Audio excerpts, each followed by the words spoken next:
ஒரு அரசன் போட்டி ஒன்றை அறிவித்தான். கோட்டை கதவை கைகளால் திறந்து தள்ள வேண்டும். வெற்றி பெற்றால் நாட்டின் ஒரு பகுதி தானமாக வழங்கப்படும். தோற்றால் தோற்றவனின் கை வெட்டப்படும். மக்கள் பலவாறாக யோசித்து பயந்து யாரும் போட்டியில் கலந்து கொள்ளவில்லை.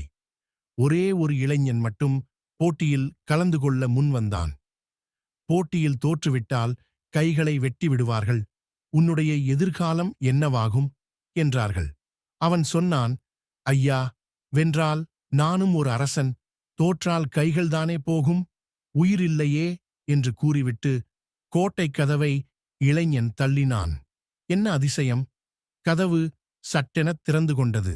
ஏனென்றால் கோட்டைக் கதவுகளில் தாழ்பால் போடப்படவில்லை, திறந்துதான் இருந்தது. பல பேர் இப்படித்தான் இருக்கிறார்கள். தோற்று விடுவோமோ, எதையாவது இழந்து விடுவோமோ